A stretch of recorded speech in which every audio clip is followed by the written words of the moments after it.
I'm Kate with New Beginnings Healing Ministry, and you are watching Fiat, the resounding yes that will transform your life. This is another video that kind of goes along with episode 3, where I talked about the communion of saints, and I also shared the story of my brother who passed away in 2009 and how he helped me find my husband. And, I can't stress enough how important it is to believe that, people from above can reach us. And we need to be open to that and stop putting everything off as a coincidence. Because when we do that, even the subtle signs, seeing the butterfly at the perfect time, or the cardinal, or the song on the radio, even those signs will stop, and you will get lonely. So it's not supposed to be like that. We should always be calling upon the saints to help us, because God created that. He created this communion of saints because he knew we would need it. We need all the help we can get. So this story is about several different people that I was calling upon. My brother Dan, I was praying to Mary, I was praying to Saint Gianna, and of course, always Jesus, okay? So back in 2015, we decided to go to Canada to visit family. My husband is from there, so unfortunately there is a lot of distance between us and them. And we try to go as often as we can, but it's maybe once a year. And, it's a hard trip. It's an expensive trip, but we make it happen because family, what's the point of going through life if you can't witness each other's? So we decided to go, and it was a great trip. And on our way home, a few weeks later, I just started thinking about the next trip, and that was very unlike me because it was a big trip. It was a hard trip, and I thought I had at least 9 to 10 months before I could think about taking young children traveling all day on a plane, several planes. But anyways, I really thought that God was saying, you need to book a trip. So I pulled it up, and surprisingly, the airfare was extremely cheap, $300 a person. I told my husband, I said, babe, I think we need to book another trip. And he's like, we just got back. I said, I know, but I really think God wants us to go. And he said, okay, well, ask God, if he wants us to go, he needs to send the money for the airfare. He's like, I'll take care of everything else. And, he could have paid for all of it, but John was being John, and he was testing the Lord. And, I like to do that too, because I love to see God work. I love to see the miracles. And it's awesome. I love to see him work. So I said, okay. I can agree with that. I said, God, if you want us to go, you need to help me make the money or get the money or something.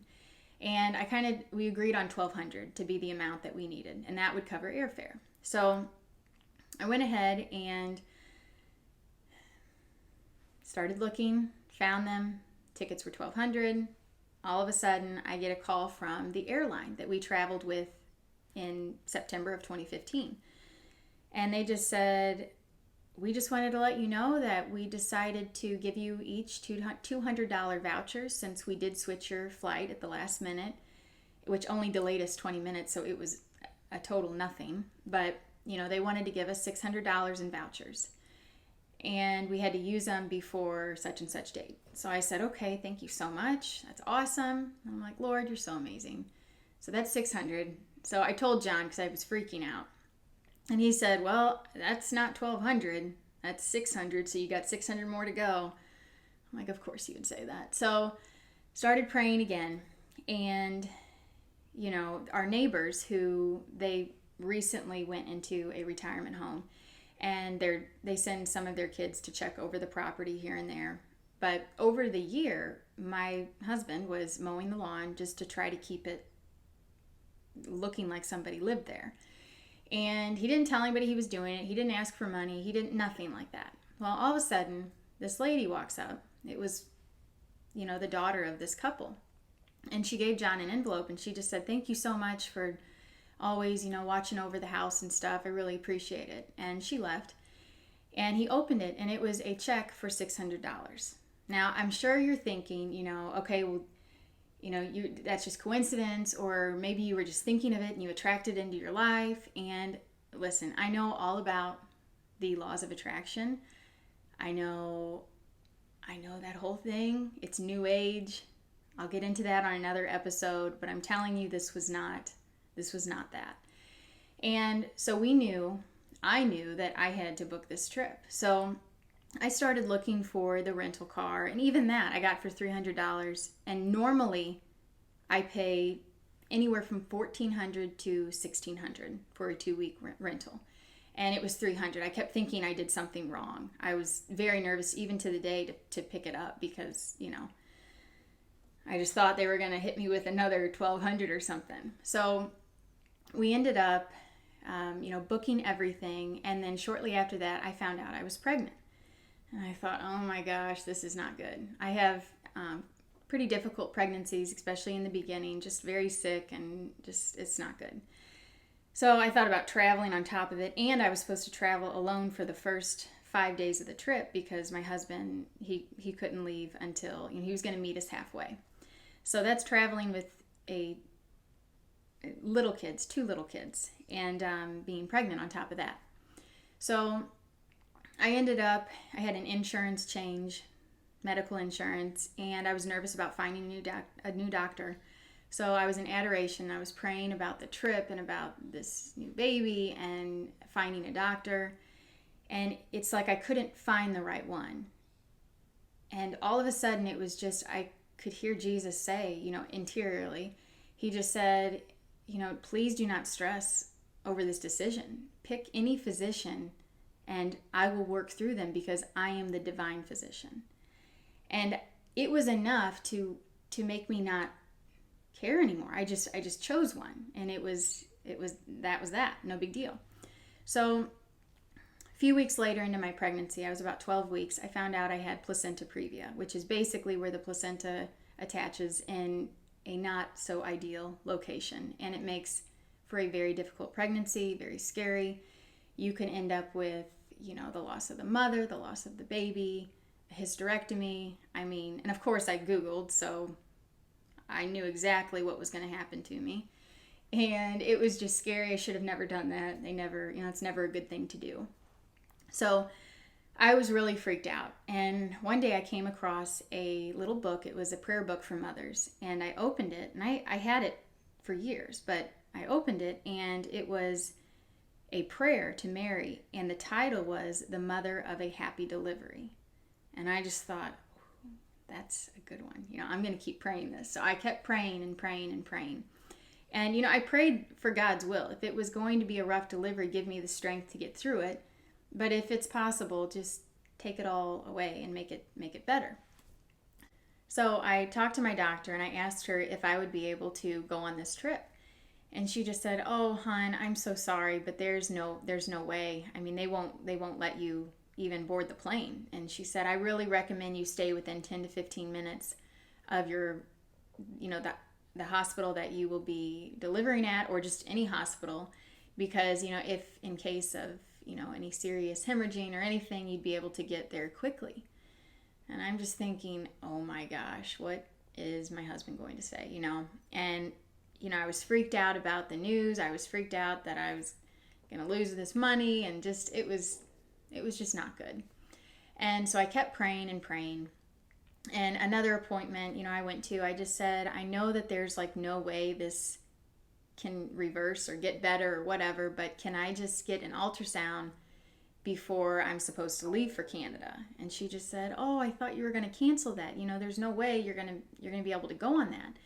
And she said, "Seriously, there might be a 1%, 2% maybe chance that this might, correct itself. But even if the placenta moves at all, it won't move far enough out of the way to, solve the issue." And I just thought, okay, that's fine. I'm hearing what you're saying, I am, but still, God's the divine physician. I'm trying to remain hopeful. And, I really was not being naive. I knew that it could possibly not end well, and I'd be okay with that too. So I decided to asked the lady at the front, and she said, oh, we have one opening for an ultrasound. And I said, okay, when is it? Now, I was supposed to leave June 17th for my trip. And she said, oh, it's not until June 16th. And I'm like, perfect. Thank you. I will take that. And she asked if everything was okay. And I told her, yeah. And I filled her in. And she just she's like, oh, hon, okay, I'll put you down. So I left. And, then a few weeks later, I started praying to Saint Gianna, because she is the patron saint of mothers, physicians, and unborn children. So why would I not pray to her, And actually, the church I go to, it is Saint Gianna's. So I decided to start praying. And again, a few weeks later, I heard from people in our parish that Saint Gianna's daughter was going to be in town for a talk. She was going to give our parish a talk.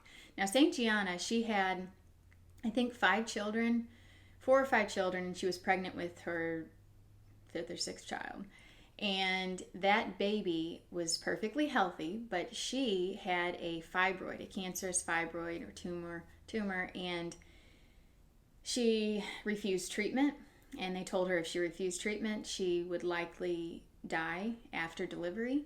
And that's what ended up happening. So her daughter, who she, gave birth to shortly before she died, that woman, who is in her 60s now, I believe, she was at our church. And I will never forget it. It was the most powerful talk. And at the end, throughout the whole thing, you could hear thundering, lightning. I mean, it was shaking our church, shaking your lungs. Like it was a bad storm. And she was calling upon her mom and saying, she calls her Saint Mom. She said, Saint Mom, take all of these intentions and we give them to you. And, so we leave church and we walk outside and there's the most beautiful double rainbow. And, that, for whatever reason, that made me think, I really want to go to Mass tomorrow night.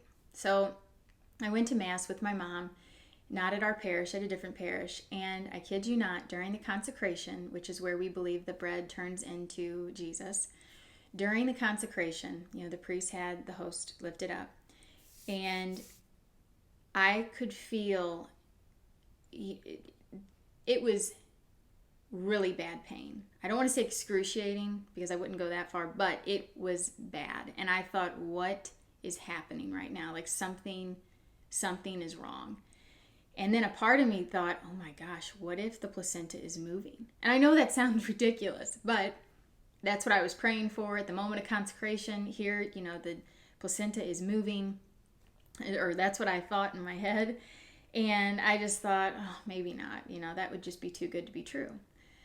So June 16th came, and I went for my ultrasound. And the lady, was doing her thing, and she just said, I'll be right back, and she went and got my other pictures. And she's looking up at the screen, and she looked totally confused. And I'm like, is it worse than what it was? She said, no, you couldn't get worse than what you had. That was stage 4. She's like, it's gone. I mean, it's completely out of the way. It completely went from here to all the way up here, on the side of your stomach. She's like, it's in a perfect location. Like, this is not an issue anymore. And I said, okay, well, can I go to Canada then? And she said, well, when are you supposed to go to Canada? And I said, tomorrow.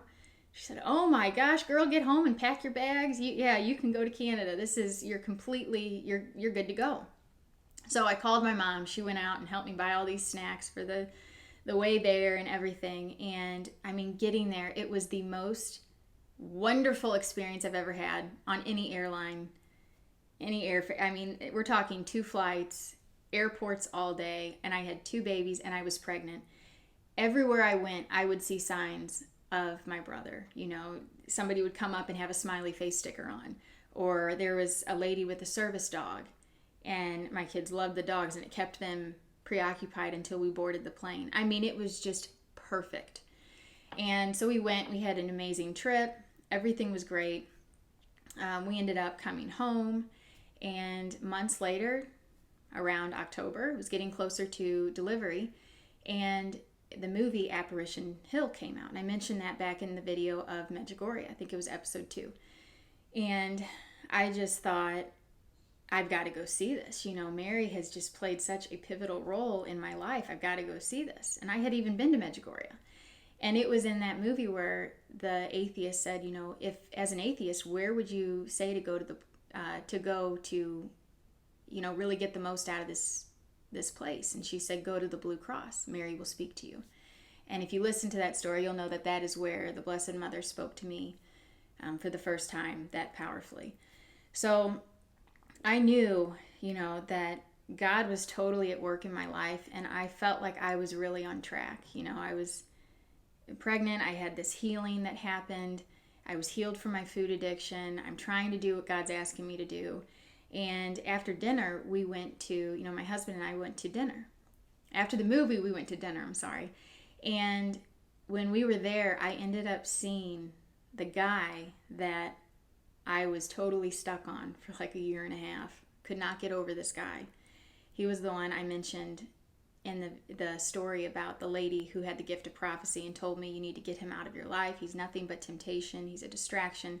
So anyways, I saw him for the first time in years.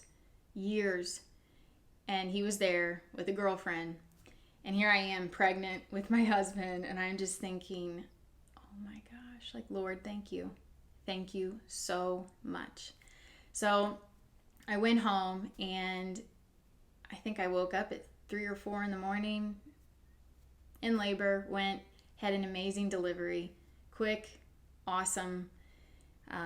The lady the next morning after I had the baby, the chaplain came in and she said, hi, I'm here to bring you communion, which again I believe is Jesus. And she said, I said, oh, okay, come on in. And she said, my name is Mary. It's nice to meet you, Kate. And I'm just thinking, of course it is.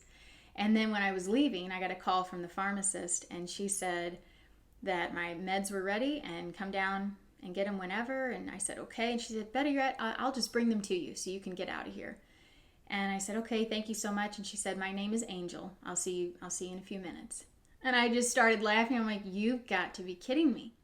I guess I should add too, the day that my baby was born, it was October 11th, which is the feast day of divine maternity.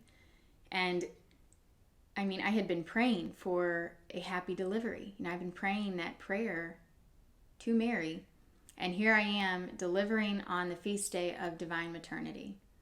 And I also, for my delivery, I didn't even have the doctor that I finally chose, which again, it was like, we think we have all this control in our lives, and we don't. We can control certain things, especially the things that we're addicted to. In my case, it was food. Like, that was the one thing I could control, and I could punish myself for with dieting. So, when we're talking about God's plan, it is the most important thing. It is the surest way to heaven. And when we answer, thy will be done, when we answer Fiat, that is when we will see our lives transform, because then we see little bits and pieces of that spiritual realm. And we know we're not alone. And we know without a doubt that life exists after death. In fact, it begins when we take our last breath. So, whatever, my aunt always says, it's only a night in a bad hotel. That's how life is. Looking back, it's like she would take on any amount of suffering because she knows what's next and she wants to be able to make it there. And I guess maybe it's because I've had all these examples in my life to where that's normal to me. It's normal to accept suffering because you know what's going to come out of it. And the saints, they knew that. They were praying for suffering. If you read stories of the saints, they knew how good suffering was for them, so they would pray for it. And I don't think I'm to that point yet. I'm not praying for suffering. I have my family. I always say, Lord, if there's something that you need to send my way, please just give me the strength to get through it. Like, don't take me yet, but if you need to give me things to condition me, then so be it. And we have to know that, the attacks on our health, on our mental state, they're never going to stop. It's life. It's like you buy a new car, you're constantly going to have issues until one day it dies. So we're always going to have issues. But when we lean on our faith, we get better at dealing with the issues, and it doesn't cause us to break down in a big way. So again, the saints, I really encourage you to, meet your family in heaven now before you get there. So when you get there, you know who they are. And ask them to help you and ask them to give you the courage to say Fiat. Thank you so much. Have a good day, guys.